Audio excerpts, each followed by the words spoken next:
अब ठीक है। हम सॉरी जिस तरह से आपके सास ससुर ने आप पर इल्जाम लगाया कि आपने सपन के साथ मिलकर अनिकेत का कत्ल करवाया, बड़ी गलत बात है। क्योंकि असल में आपने सपन के साथ नहीं बल्कि अपने बॉयफ्रेंड के साथ मिलकर अनिकेत का कत्ल करवाया। क्या? ये क्या बकवास कर रहे हैं आप मेरे ऊपर ऐसे बेसलेस एलिगेशन कैसे लगा सकते हैं? बेसलेस? जी। मतलब आपका कोई बॉयफ्रेंड नहीं है? नहीं सर, था। मेरा बॉयफ्रेंड था। अनिकेत से पहले मेरी लाइफ में कोई और भी था, पर सर शादी से पहले मेरा उसके साथ ब्रेकअप हो चुका था। और अनिकेत से शादी करने के बाद मैं बहुत खुश थी। वो मुझसे बहुत प्यार करते थे और मैं भी उनसे बहुत प्यार करती थी। इनफैक्ट मैं अभी भी उनसे प्यार करती हूँ और वो कहीं नहीं गए। वो मेरे लिए जिंदा है, मेरे पास है। ये सब होने के 34 दिन पहले मेरी शादी हुई थी सर। मेरी किस्मत इतनी बुरी कैसे हो सकती है? और सर बॉयफ्रेंड जैसा तो कुछ भी नहीं है सर। सच में? अमृता जी, ये मेरे पास कुछ कागज हैं जिन्हें हम CDR कहते हैं, कॉल डिटेल रिकॉर्ड्स। इनके हिसाब से जब आप अनिकेत और सपन के साथ लंच पर गई थी, उसके जस्ट पहले आपने एक नंबर पर बात की थी और जब उन दोनों ने आपको ऑफिस ड्रॉप किया उसके बाद फिर से आपने उसी नंबर पर कॉल करके बात की। अब सवाल यह है कि आपने किससे बात की होगी? मुझे लगता है कि आपका बॉयफ्रेंड ही होगा। देखिए, या तो आप बता दीजिए, नहीं तो हम तो पता लगा ही नहीं। हाँ सर, मैंने विक्रम से बात करी थी। विक्रम मेरा एक्स बॉयफ्रेंड। मुंबई में मैं और विक्रम साथ में ही पढ़ते थे और हमारा सीरियस अफेयर भी था। बट सर कुछ रीजंस की वजह से मेरा उसके साथ ब्रेकअप हो गया था और फिर मैं दिल्ली शिफ्ट हो गई थी। सर मैं मूव ऑन कर चुकी थी, पर विक्रम मुझे नहीं भूल पाया था। वो मुझे बार बार फोन करता था, यहाँ तक कि शादी के बाद भी। मैंने उसे बार बार समझाया कि मेरी शादी हो चुकी है, मुझे फोन मत करो, लेकिन उसने कहा कि वो अपनी जान दे देगा। और सर मैं डर गई थी, इसीलिए मैं उससे बात करती थी। मैंने उसे कई बार बोला कि मेरी लाइफ में उसके लिए कोई जगह नहीं है, पर वो सुनने को ही नहीं तैयार था सर। वो मुझे बार बार कॉल करता था। मैं हर तरीके से आपकी हेल्प करने को तैयार हूँ। प्लीज मेरे पति के कातिल को ढूंढिए और उन्हें कड़ी से कड़ी सजा दीजिए सर। चलिए, किसी बात में तुम्हारे ख्यालात मिलते हैं। मैं भी आपके पति के कातिल को कड़ी से कड़ी सजा दिलवाना चाहता हूँ। अच्छा, ये विक्रम मुंबई में कहाँ रहता है? पता नहीं सर, मैं तो 2 साल पहले यहाँ पे शिफ्ट हो गई थी। वो कहाँ रहता है मुझे उसका कोई आइडिया नहीं है।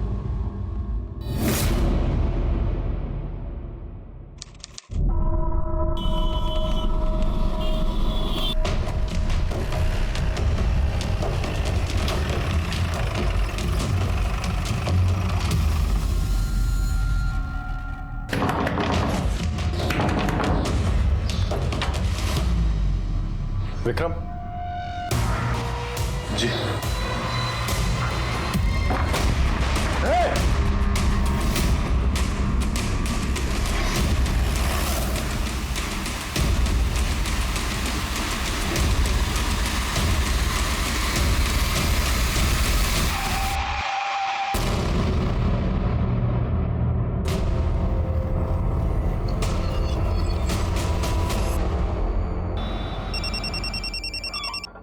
हाँ पंकज, बोलो। क्या? यस सर, विक्रम पिछले 1 हफ्ते से दिल्ली में ही था। मैंने उसे अरेस्ट कर लिया सर। बहुत दौड़ाया साले ने। गुड, लगता है केस जल्दी सॉल्व होने वाला है। लेकर आओ इस विक्रम को। तब तक मैं जरा अमृता मैडम को मीटिंग के लिए बुलाता हूँ। ठीक है सर।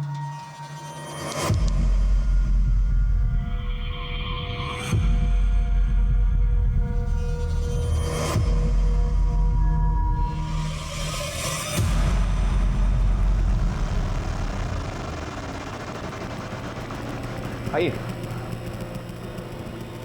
बहुत सारे सवाल पूछने हैं आपसे, और आपको तो पता ही होगा कि मैं आपसे क्या पूछने वाला हूं। अब मैं आपसे सवाल पूछूंगा, फिर आप इनकार करेंगी, फिर मुझे आपसे सख्ती करनी पड़ेगी, फिर आप डर जाएंगे और फिर सब कुछ बताएंगे। इसमें ना बहुत सारा टाइम वेस्ट होगा हम दोनों का। तो बेहतर है कि आप खुद ही मुझे सब कुछ बता दो। क्यों? बैठिए।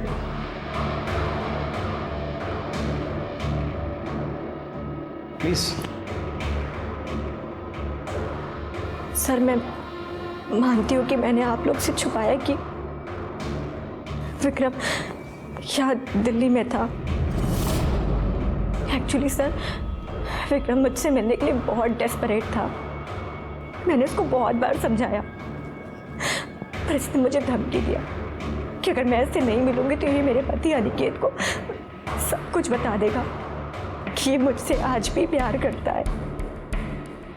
सर, इसी रीजन की वजह से मैंने इसको हाँ बोल दिया, और अब लंच पर मिलने वाले थे, पर लास्ट मोमेंट पे अनिकेत का फोन आया और उन्होंने बोला कि वो मुझे और सपन को लंच पर लेके जाना चाहते हैं। सर, मैंने विक्रम को मना कर दिया और हम लंच पर चले गए। लंच से लौटने वक्त उन्होंने मुझे ऑफिस के बाहर ड्रॉप कर दिया और फिर विक्रम ने मुझे कॉल किया।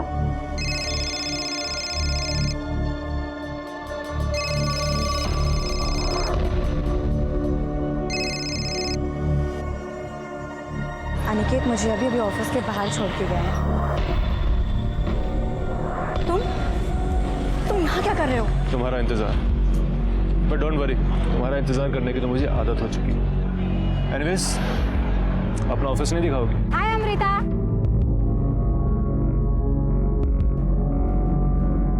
Meet my friend Vikram. Hi Vikram. हाय।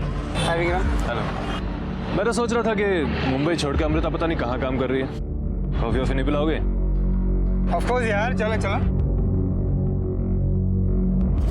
तो विक्रम तुम्हारे साथ ऑफिस में था? जी, विक्रम मेरे साथ ही था।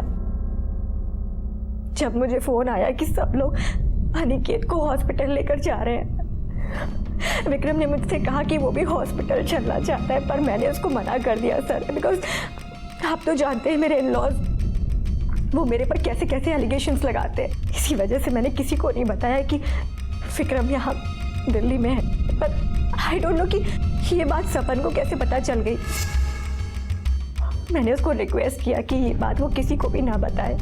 उस वक्त इतनी सारी चीज़ें थी हैंडल करने को, सब कुछ इतना कॉम्प्लिकेटेड होते जा रहा था और मैं नहीं चाहती थी कि कॉम्प्लिकेशंस और बढ़ जाए। तो फिर तुम पुलिस को देखकर भागी क्यों थे? सर, अमृता ने मुझे बताया था कि पुलिस को हमारे ऊपर शक है। और वहां के स्टाफ ने यही बताया कि विक्रम उस दिन उन सब के साथ ऑफिस में ही मौजूद था जब अनिकेत का कत्ल हुआ। पुलिस को लगा था कि वो ये केस जल्दी ही सुलझा लेंगे। पुलिस को एक जरा सी आस नजर आई थी, लेकिन वो भी गलत साबित हुई। और फिर उन्हें उस वाइट गाड़ी का नंबर मिला था जो कि फर्जी था। यहां तक कि उसके आसपास की सीरीज के सभी नंबर खंगालने के बाद भी उनके हाथ सही नंबर नहीं आ रहा था। इंस्पेक्टर मलिक के कहने पर बाकी की टीम ने एनसीआर रीजन के रिकॉर्ड्स चेक करने शुरू किए और सीसीटीवी फुटेज और सपन के बयान के आधार पर पुलिस ने उस हत्यारे का हुलिया मीडिया में जारी किया, जिसमें खास तौर पर उस हत्यारे के टैटू को दिखाया गया। और पुलिस ने हत्यारे की सूचना देने वाले को 5 लाख का इनाम देने का इश्तिहार भी निकलवाया। उन्हें उम्मीद थी कि इस तरह से जल्द ही कोई ना कोई उनके सामने जरूर आएगा, लेकिन जो उनके सामने आया वो एक बड़ी साजिश की तरफ इशारा कर रहा था। सर, एक इन्फॉर्मेशन मिली है। कोई 5 लाख का इनाम क्लेम करने आया क्या? नहीं सर, अनिकेत के कॉल रिकॉर्ड से कुछ मिला है। सर ये देखिए, अनिकेत ने आखिरी कॉल अपने फूफा जी ललित चौधरी को किया था, और सर ये ललित चौधरी उस दिन मॉर्ग में भी था। हाँ, तो हो सकता है ऐसी कॉल किया हो। इसमें अलग क्या है? अलग है सर, ये ललित और अनिकेत के पिता श्याम पहले बिजनेस पार्टनर्स थे। बाद में इन दोनों फैमिली में कट्टर दुश्मनी हो गई पिछले कई सालों से। और सर रूमर्स है कि इस ललित के बेटे अखिलेश ने एक धमकी दी थी कि वो पूरी ठाकुर फैमिली को खत्म कर देगा। चलो जरा इन फूफा जी से भी मिलते हैं, इनके कॉल रिकॉर्ड्स भी निकलवाओ, पता करें इन फूफा जी की नाराजगी का कारण।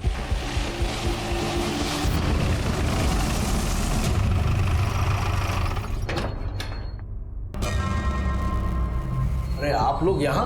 बस वैसे ही। अनिकेत के केस के सिलसिले में कुछ सवाल पूछने थे, रूटीन सवाल। तो चाय ठंडा लेंगे आप? जी नहीं, जवाब लेंगे सही वाले। तो ये बताइए, जब अनिकेत का मर्डर हुआ उसके जस्ट पहले उसने आपको कॉल किया था, है ना? अब इसमें छुपाने वाली की बात। हाँ भाई, फोन आया था उसका। क्या कहा था उसने? पिछले 4 किलोमीटर से एक गाड़ी मुझे फॉलो कर रही है। और वो खुद भी इस बात के लिए पूरी तरह से श्योर नहीं था। उस तरफ से फोन कट गया। मैंने भी बार बार फोन करने की ट्राई की पर फोन नहीं मिला।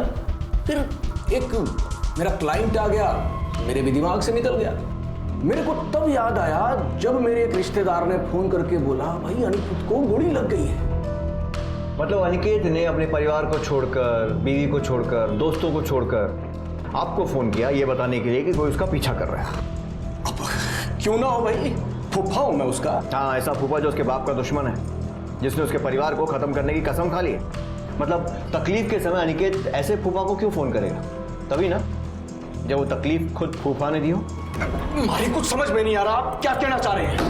ये कहना चाह रहा हूँ कि तूने ही अनिकेत को मरवाया है ताकि उसके परिवार से बदला ले सके। थारा दिमाग ठिकाने है क्या? दिमाग तो तेरा मैं ठिकाने लगाऊंगा थाने ले जाकर। उठाओ इसे।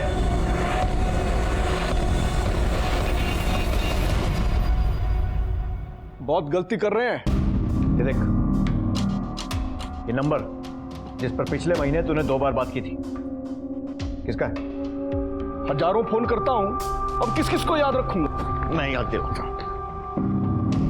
बिरजू नाम है उसका, सुपारी लेता लोगों को मारने की। याद आया? हाँ, वो बिरजू को फोन किया था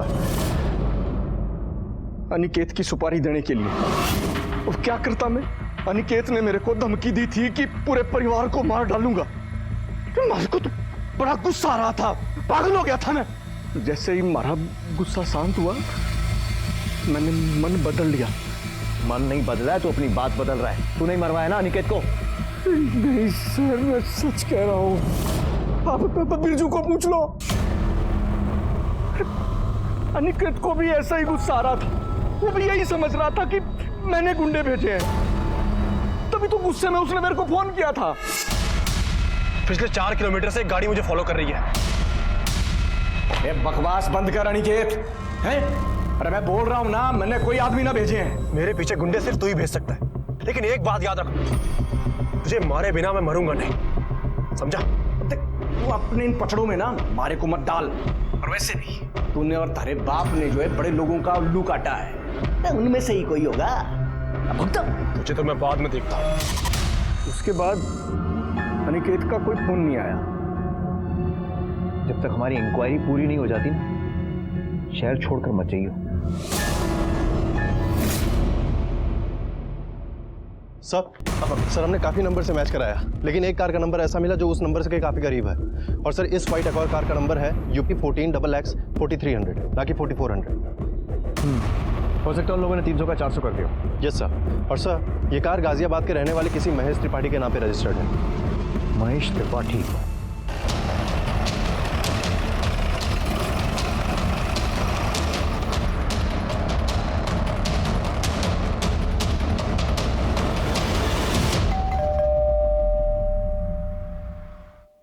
महेश त्रिपाठी? जी हाँ। मैं इंस्पेक्टर मलिक। जी कहिए। व्हाइट अकॉर्ड गाड़ी नंबर UP 14XX 4300 आपकी है? जी मेरी थी, अभी नहीं मेरी। मतलब? सर मैंने 3 महीने पहले किसी को बेच दी। किसे? एक जवान सा लड़का था, शशि सिन्हा नाम था। शशि सिन्हा। उम्र क्या होगी इसको? यही कोई 27-28 के आसपास होगी उम्र। गाड़ी के ट्रांसफर पेपर्स हैं आपके पास? हाँ है ना, अभी देता हूँ। एक और सस्पेक्ट। ये लीजिए सर।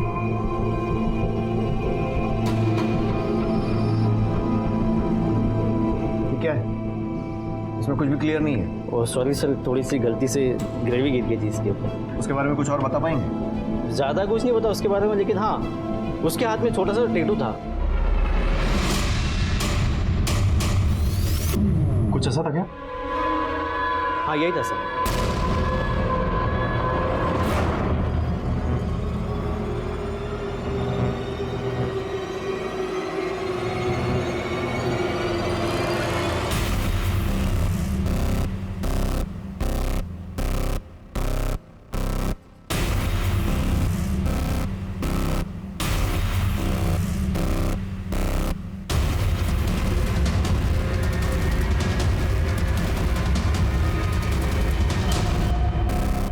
मैंने बोला था ना तेरे को। अरे हाँ यार, मुझे लगा था यहाँ कोई नहीं रहता है। एक हफ्ते से है यहाँ, बाहर भी बहुत कम निकलता है।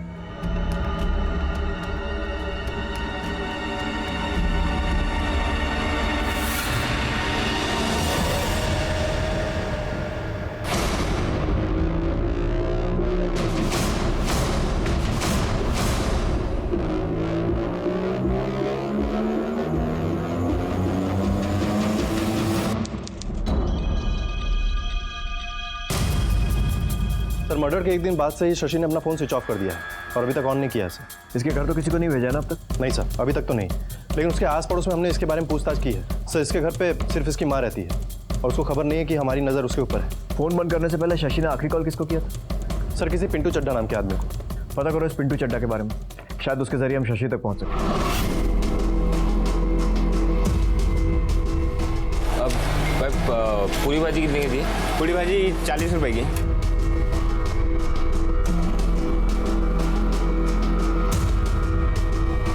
अब समोसे 10 रुपए का एक देना।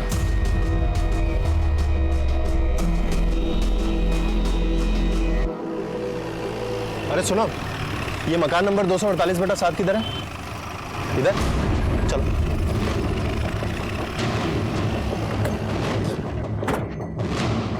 इस बार कोई गड़बड़ नहीं होनी चाहिए। ये पिंटू चड्ढा मुझे हर हालत में चाहिए। हो सकता है यही हमें शशि तक पहुंचाए। घर के पीछे वाले रास्ते पर भी नजर रखो, कहीं भागने की कोशिश न करें। सब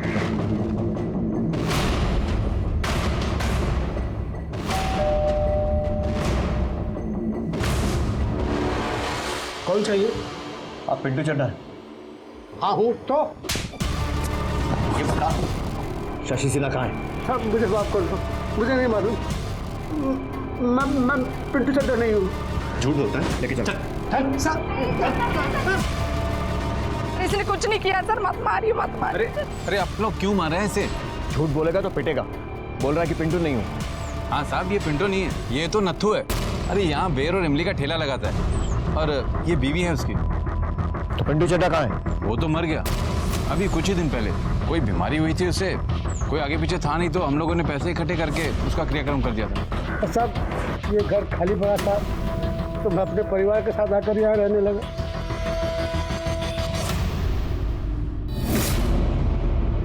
पुलिस को लगा था कि वो पिंटू के जरिए शशि सिन्हा तक पहुंच जाएंगे, लेकिन पिंटू की मौत के साथ वो उस आखिरी कड़ी को भी खो चुके थे। इस केस के दौरान पुलिस के सामने पहलू तो कई आए थे, लेकिन सभी गलत साबित हुए। लेकिन पुलिस शशि सिन्हा तक पहुंचने में कोई गलती नहीं करना चाहती थी, इसलिए इंस्पेक्टर मलिक ने मृत पिंटू चड्ढा के बारे में और पता करना शुरू किया। उन्हें पक्का यकीन था कि पिंटू चड्ढा के तार कहीं ना कहीं शशि से जरूर जुड़े थे। और वहीं दूसरी तरफ पुलिस 24 घंटे शशि की मां पर नजर रखे हुए थी।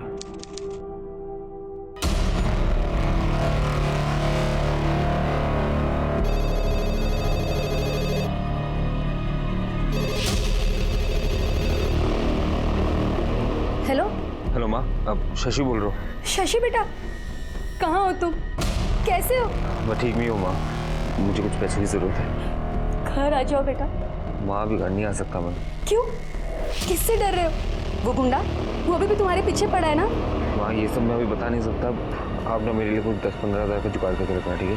अब मैं आपको फिर से फोन करता हूँ।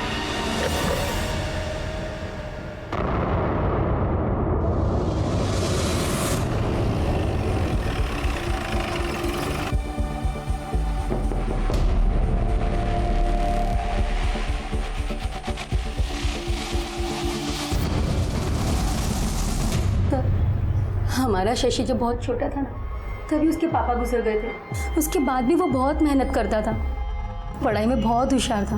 12वीं में तो उसको 95% आए थे और 2014 में उसने BE करके सिविल इंजीनियर बना। पर सर उसे नौकरी नहीं करनी थी, उसे बहुत कम समय में बहुत सारा पैसा कमाना था, इसलिए रियल एस्टेट एजेंट बना वो।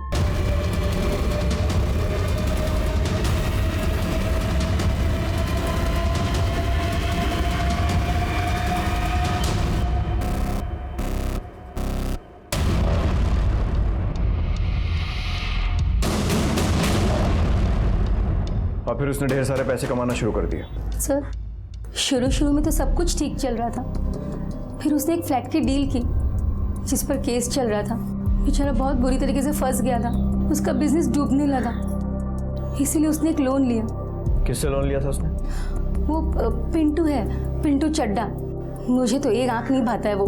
मेरा बेटा जब पैसा नहीं चुका पा रहा था, हर रोज घर पे आता था तकाजे के लिए। और एक दिन तो देख, अब बहुत हो गई तेरी बहानेबाजी। अब मुझे तेरे बहाने नहीं चाहिए, पैसे चाहिए, मेरे पैसे। अरे बोला ना दे दूंगा। तुम्हारे पैसे लेके भागा जा रहा हो क्या मैं? क्या समझ रहा है तू मुझको? हैं? बहुत एकड़ी है तेरी, बहुत एकड़ी है। छोड़ के बात करो। छोड़ के बात कर रहा। प्लीज मैं तुम्हारे हाथ जोड़ती हूँ, मेरे बेटे को मत मार। एक हफ्ते में या तो तू मुझे मेरे पैसे दे दे या फिर मैं तेरी जान ले लूंगा। सर, अगले ही दिन शशि घर से चला गया 4 लाख के जुगाड़ के लिए, पर अब तक घर नहीं लौटा। मैंने राजू से भी पूछा, पर उसने कहा कि उसे कुछ नहीं पता। राजू कौन? सर, वो मैकेनिक है, मेरे बेटे की गाड़ी देखता है। कौन सी गाड़ी है शशि के पास? सफेद एक और है सर।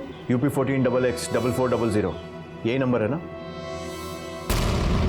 तो उस दिन से शशि से ना तो आपकी बात हुई न राजू की। जी नहीं। आप एक माँ हैं, अपने बेटे की खातिर कम से कम आपको झूठ नहीं बोलना चाहिए। सर, उसका फोन आया था पैसों के लिए, वही तो वो बोल रहा था। मैंने उससे पूछा भी कि क्या वो गुंडा उसका पीछा कर रहा है, उसे परेशान कर रहा है, लेकिन उसने मुझसे कुछ भी नहीं कहा। सर प्लीज मेरे बेटे को बचा लीजिए।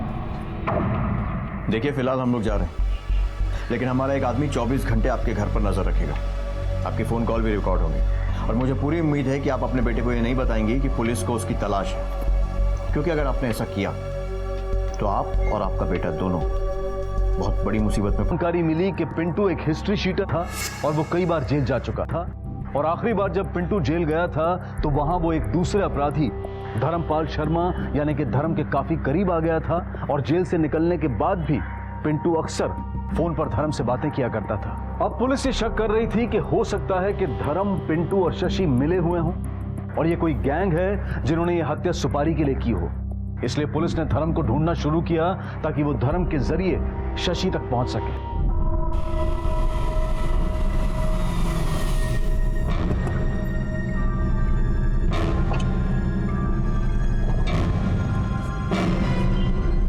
जाओ ऐश कर। क्या बात है धर्मपा जी, आप तो सच में धर्मात्मा बन गए। 100 का नोट दे दिए। अरे हम तो पैदाइशी धर्मात्मा है।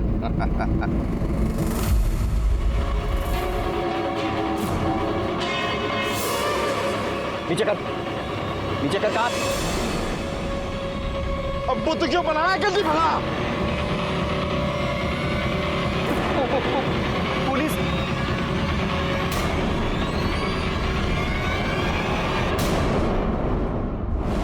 भाई, लोग लाख बातें बना लें, ठुल्ला मामू बोल लें, पर पुलिस ना मुजरिमों तक पहुंच ही जाती है। अच्छी बात है ना? पर पता पुलिस की बुरी बात क्या है? मारती बहुत है। और हमारे पंकज को तो खास मजा आता है मुजरिमों को मारने में। तो मार खाने से बच जा और अनिकेत के मर्डर के बारे में सब कुछ सच सच बता दे। माता रानी दी सो साहब, मैंने कुछ नहीं पता। हाँ साहब, यह जरूर है कि मैं चोरी की कारों का धंधा करता हूँ और ये चोरी की कारें खरीद के ये शराब माफिया और क्रिमिनल गैंग को बेचता हूँ। और पिंटू, उसका क्या लेना देना है इस सबसे? साहब जी, जब भी कोई क्लाइंट ये गड्डी वड्डी का ऑर्डर करता है तो वही सादा पिंटू यो गड्डी का जुगाड़ करता है। मतलब पिंटू तेरे लिए चोरी की गाड़ियां सप्लाई करता था? हाँ जी। आखिरी कौन सी गाड़ी का ऑर्डर दिया था तूने उसे? फॉर्च्यून गड्डी था साहब। एक ड्रग डीलर ने मैंने ऑर्डर किया सी तो मैं पिंटू ने किया कि वैसे ही फॉर्च्यून गड्डी का जुगाड़ करने वास्ते मैं पैसे भी दिते साहब उन्होंने 6 लाख रुपये। फिर कुछ नहीं साहब, मेरा कोई वापस कॉन्ट्रैक्ट वॉन्ट्रैक्ट तो होया नहीं।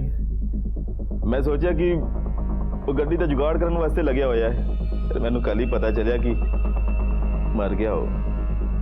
शशि सिन्हा को जानता है? नहीं जानता है साहब, रब दी सो नहीं जानता।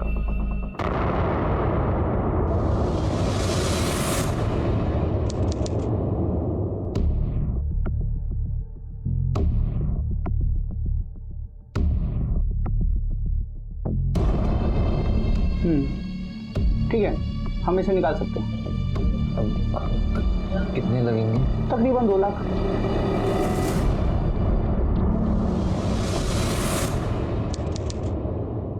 सर हमें शशि कॉल रिकॉर्ड से राजू मैकेनिक का नंबर मिल गया है। हमने शशि की माँ से कंफर्म भी करा लिया है सर, और राजू के नंबर को सर्विलांस पे भी डाल दिया है। जैसे ही शशि राजू को फोन करेगा हमें पता चल जाएगा सर। गुड।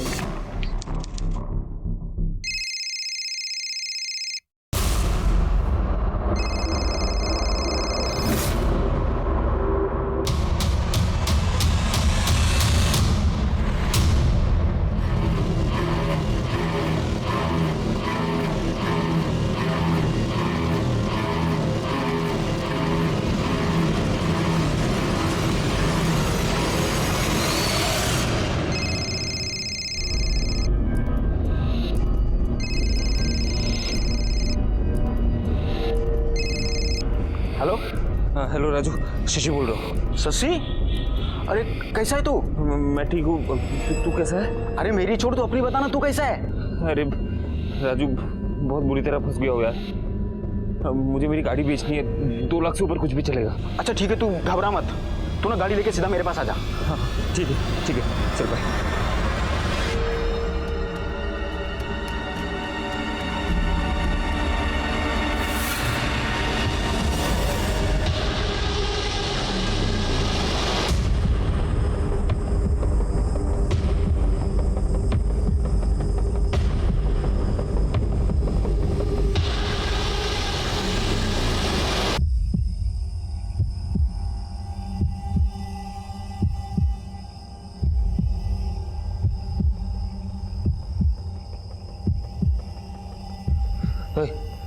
राजू का है? मैं शशि, राजू को बुलाओ यार।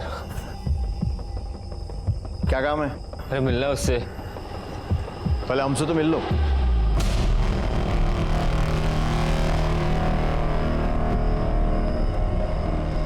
लेके चलो इसे। पिंटू के डर से हम घर से भागकर छिपते फिर रहे थे, लेकिन पिंटू को हमारे ठिकाने का पता चल गया। पिंटू भाई, मैं सोच रहा हूँ क्या तुझे मार के तेरा किस्सा ही खत्म कर दूं। नहीं पिंटू भाई, लेकिन नहीं, मुझे लगता है कि तुझे एक चांस देना चाहिए। तुझ पे तरस आ रहा है मुझे, तो चल देता हूँ। तू मेरे लिए एक फॉर्च्यून एसयूवी कार लेकर आ जा, तो मैं ना तेरे 4 लाख रुपए और उसका सूद सब माफ कर दूंगा। फॉर्च्यून एसयूवी कहाँ से लेके आओ पिंटू भाई? कहाँ से लेके आओ? अरे चोरी कर ले। मुझे उसकी उधारी चुकानी थी और मेरे पास कोई चारा नहीं था। और मैं और राजू मैकेनिक उस दिन नोएडा में व्हाइट फॉर्च्यून एसयूवी ढूंढने निकल गए। हमें 1-2 एसयूवी मिली, पर वो व्हाइट नहीं थी। फिर हमें रेस्टोरेंट के बाहर अनिकेत की व्हाइट फॉर्च्यून देखी।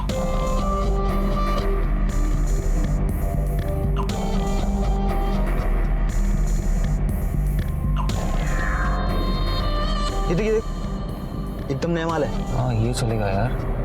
क्या करें? पार्किंग से चुरा ले। पार्किंग से चुराने में खतरा है, कैमरे लगे होंगे। मैं तो बोलता हूँ मौका देखकर रास्ते में छीन लेते हैं। मैं गाड़ी पे नजर रखता हूँ, तू जाकर आसपास का जायजा लेके।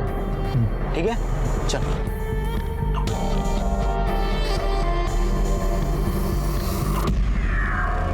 तो तू सही मौके की तलाश में बैठा था कि उसे मार कर एसयूवी चुरा ले। नहीं सर, हम उसे मारना नहीं चाहते थे सर। हम तो बस अपनी जान बचाने के लिए वो गाड़ी चुराना चाहते थे, ताकि हमारी लोन माफ हो जाए। और हमारा बैड लक भी देखिए ना सर, हमें अब जाके पता चला कि पिंटू मर चुका है। यही बात हमें पहले पता चल चुका होता तो पिंटू का डर हमारे सर पे नहीं होता।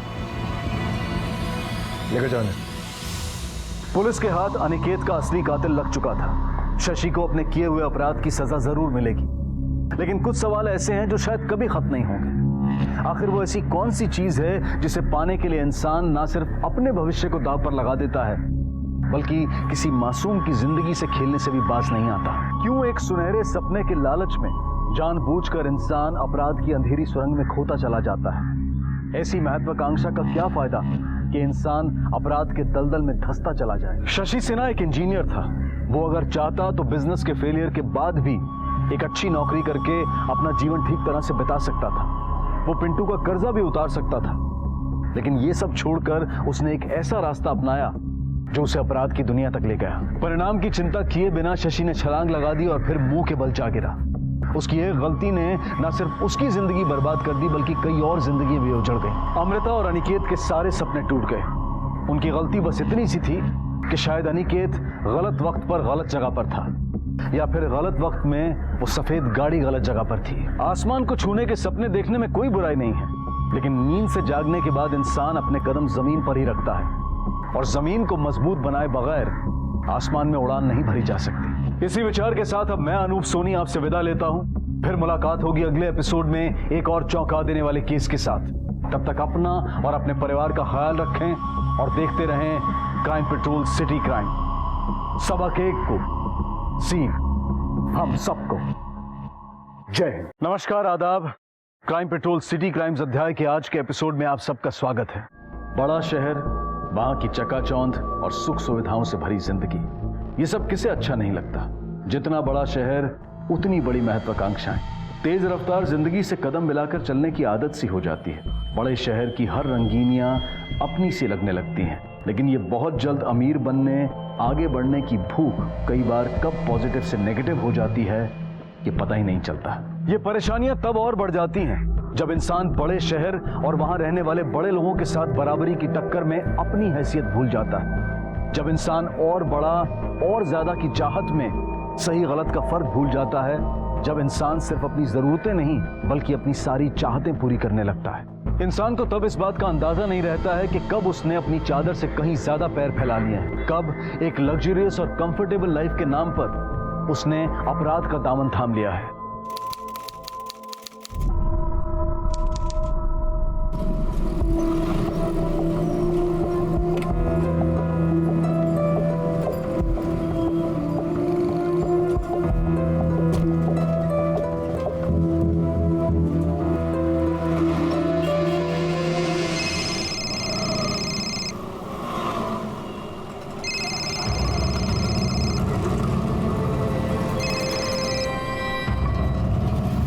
अनिकेत मुझे अभी अभी ऑफिस के बाहर छोड़ के गए हैं।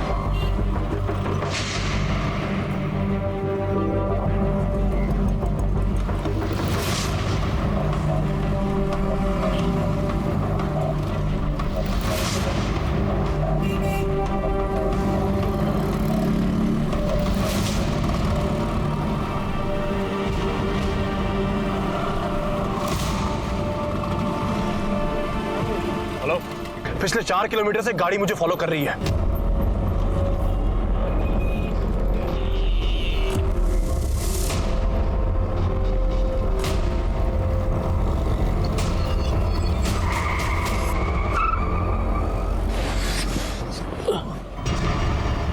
अनिकेत,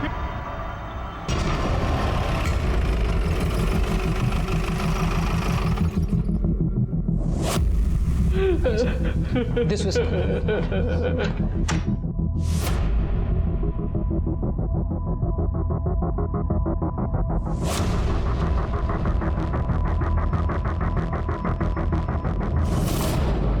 सर, विक्टिम को जब यहाँ लाया गया था वो ऑलरेडी डेड था। मुझे इसकी डिटेल रिपोर्ट चाहिए। Sure sir. उनके साथ कोई और है? हाँ सर, बाहर बेटा।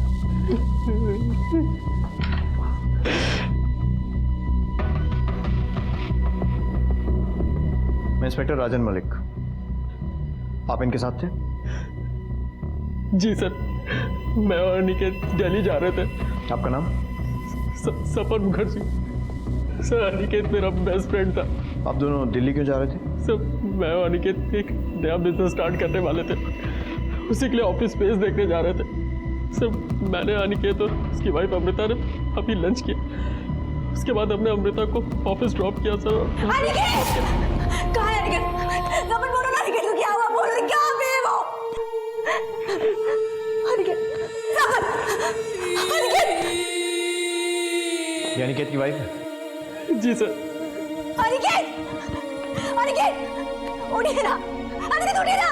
क्या हो गया आपको? रमन, क्या हुआ इनको? अनिकेत, अनिकेत।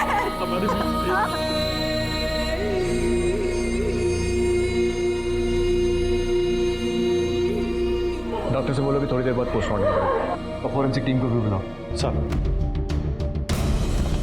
सर वो रही गाड़ी।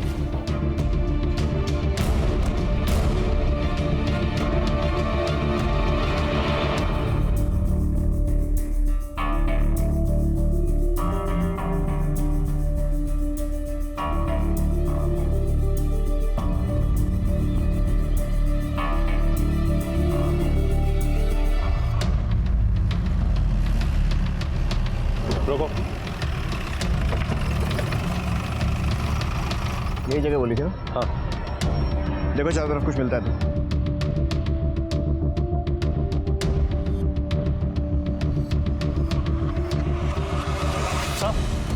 सर ये देखिए, बुलेट।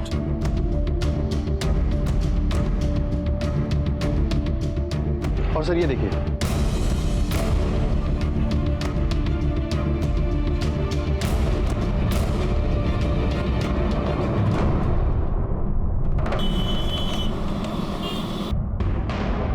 सर अनिकेत की एसयूवी जिस रास्ते से आई थी, मैंने उस पूरे रास्ते की सीसीटीवी फुटेज मंगा ली है। गुड। ऐसा करो, अनिकेत के दोस्त अपन को कल थाने बुलाओ।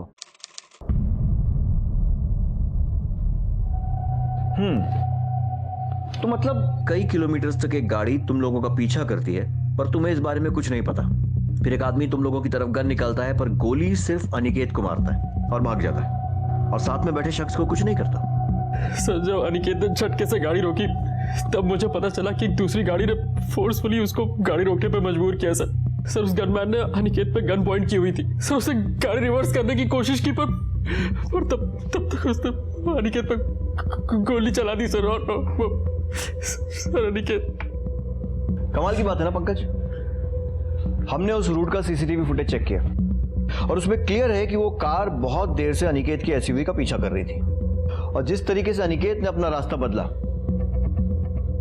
उससे यह साफ है कि अनिकेत को भी पता चल गया था कि कोई उसका पीछा कर रहा है, और तुमने कुछ नहीं देखा। अनिकेत ने भी तुम्हें कुछ नहीं बताया। सर हो सकता है अनिकेत ने मुझसे कुछ कहा हो, पर मैं ही नहीं सुन पाया सर असल में मैं। चलो ध्यान रखना अपना, ठीक है? आप भी ध्यान रखना। सर मैंने ईयरफोन्स लगाए हुए थे और सर अपने एक दोस्त से टेक्स्ट पे बात कर रहा था। सर हो सकता है अनिकेत ने मुझसे कुछ कहा हो, पर मुझे पता ही नहीं चला। और सर मैंने हुडी भी पहनी हुई थी, तो अनिकेत को भी पता नहीं चला होगा कि मैंने ईयरफोन्स लगाए हुए हैं। अच्छा, संगीत प्रेमी है। गुड। कौन सा गाना सुन रहे थे? सर मेरे फेवरेट सिंगर का लेटेस्ट एल्बम आया हुआ था सर, उसी का गाना सुन रहा था। मोबाइल है? सर क्या हुआ? लेकिन साउंड क्वालिटी चेक करनी है, ज्यादा कुछ नहीं। पता तो चले कि इतना क्या मजा आ रहा था गाना सुनने में कि आसपास ये सब घट गया और आप गाने में डूबे रहे। देखो देखो,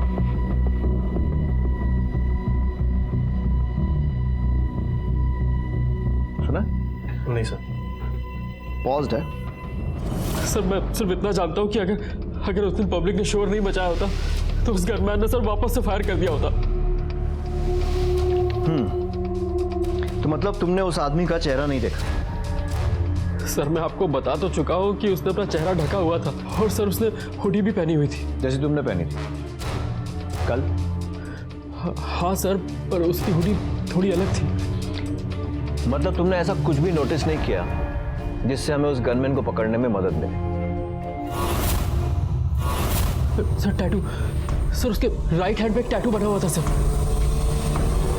कैसा टैटू? सर एक बड़ा सा टैटू था सर, यहाँ से लेकर यहाँ तक सर, ग्रीन रंग का था, डिजाइन बनी हुई थी सर उसमें। हमारे स्केच आर्टिस्ट को बता के बनवा सकते हो? जी सर।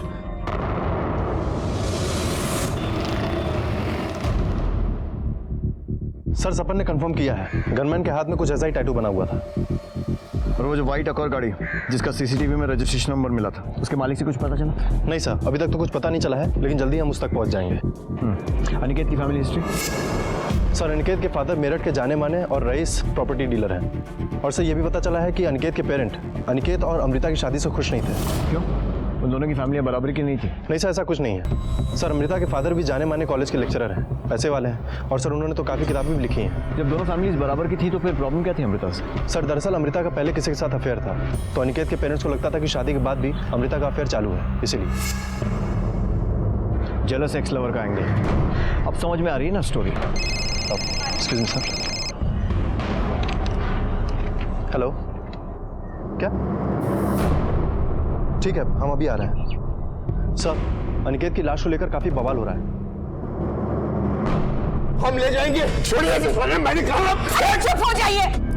मेरे बेटे की एक ही गलती थी कि इसने इस लड़के के साथ शादी की। अब मैं इसे हाथ भी लगाने नहीं दूंगी। ये क्या बकवास कर रही हैं आप? देखिए, अगर आपने अपना बेटा खोया है तो मेरी बेटी ने भी अपना पति खोया है। अनिकेत के ऊपर मेरी बेटी का भी उतना ही हक है, समझिए आप। छोड़िए मेरे को। क्या हो रहा है सब?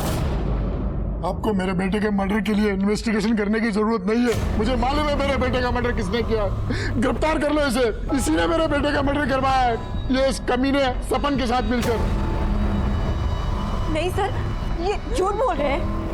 सच बात तो ये कि इन लोगों ने मुझे अपने घर की बहू माना ही नहीं। ये लोग मुझसे नफरत करते हैं क्योंकि इनके बेटे ने मुझसे शादी करी थी। अरे तुझ जैसी औरत के साथ नफरत नहीं करेंगे तो और क्या करेंगे? हमें सब पता है कि तूने कहाँ और किधर गुल खिलाए हैं। अपनी रंगरलियों के लिए तूने मेरे बेटे की जान ले ली है। देखिए, जुबान संभाल कर बात कीजिए, समझे? बस बात हुआ। पूरे हॉस्पिटल को मछली मार्केट बना के रखा हुआ है आप लोगों ने। जो मरा है वो आपका बेटा है, आपका दामाद, तुम्हारा पति। कम से कम उसकी तो इज्जत कर लो। अरे मैं कह रहा हूँ सर कि इसने ही मेरे बेटे को मारा है। इसका चक्कर चल रहा था। इन दोनों के अलावा किसी को नहीं पता था कि मेरा बेटा कहाँ जा रहा है। इन लोगों ने ही उन गुंडों को बताया होगा। देखिए मैम, किसी और को एक्सपर्ट कमेंट देना है? गुड। तो पूरी इज्जत के साथ अनिकेत का क्रियाक्रम कीजिए और उसका कत्ल किसने किया है यह पता लगाने की जिम्मेदारी हम पर छोड़ दीजिए। बॉडी लेकर जाओ, जाइए आप लोग।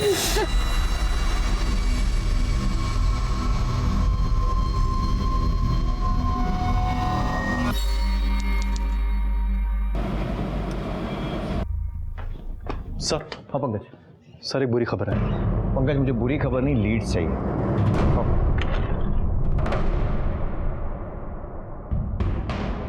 बोलो क्या बुरी खबर है? सर, जो कार अनिकेत के एसयूवी का पीछा कर रही थी उसका रजिस्ट्रेशन नंबर UP 14XX4400 फर्जी है सर। इस नंबर की कोई भी एक और कार रजिस्टर्ड नहीं है सर। वाकई में बुरी खबर है। ऐसा करो, इस नंबर के आसपास के जितने नंबर्स हैं उनकी पूरी सीरीज चेक करो और देखो उनमें से कोई वाइट एकॉर का नंबर है। अंधेरे में तीर चलाने जैसा है, पर क्या पता निशाने पर लग जाए। मैं पता करता हूँ सर। सर वो अमृता ठाकुर है।